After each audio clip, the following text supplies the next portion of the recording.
সময় আপনারা সময় দিন। আমরা জানি আমরা প্রত্যেকে বিভিন্ন সময় বিভিন্ন কাজে, সংসারের কাজে, যেহেতু মহিলারা বেশি আছে তারা প্রত্যেকেই সংসারে ব্যস্ত থাকে, তাদের সারা দিনের একটা কাজ থাকে, সেখান থেকে নিজের জন্য বের করে এই যোগের মধ্যে কিন্তু দিই। এটা আপনারা বৌদিকে দিচ্ছেন না, আপনারা নিজেকে নিজের জন্য দিচ্ছেন। আজকে চিন্তা করুন, আমরা দেখি আমাদের যদি কারো যদি কোনো একটা শরীরের অঙ্গ যদি নষ্ট হয়ে যায় বা খারাপ রোগ হয়, কত টাকা খরচ হয়, কত প্রচুর খরচ হয়। আমরা যে সমস্ত সম্পত্তি থেকে আমরা ভাবি এই সম্পত্তিগুলো আমাদেরকে বিক্রি করতে হয়, আমরা যেটাকে সেভিংস তৈরি করি সেটাকেও নষ্ট করে সেই আমাদের যে রোগটা হয়েছে সেটাকে আমরা সারানোর ব্যবস্থা করি। তাই সেই সম্পত্তিগুলোকেও যদি মনে করতে হবে, এই সম্পত্তিটাকে রক্ষা করতে গেলে আমার শরীরকে আগে রক্ষা করতে হবে, আমার শরীর সম্পত্তিটাকে রক্ষা করতে হবে। তাই আমাদের যোগ করতে হবে। আপনার যে যেখানে যেভাবে পারবেন এটা করবেন, এটুকু বলে আমার সকলকে আর কি প্রণাম জানিয়ে আমার সাথে ধন্যবাদ।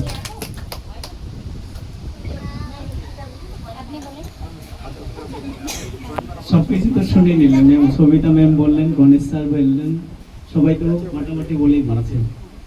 তো এখন হচ্ছে আমরা সবাই এই যে সেন্টার, নতুন সেন্টার যে খুলবে, আমরা রোজ দিন আসার চেষ্টা করব এবং কি যোগ যে যে আমাদের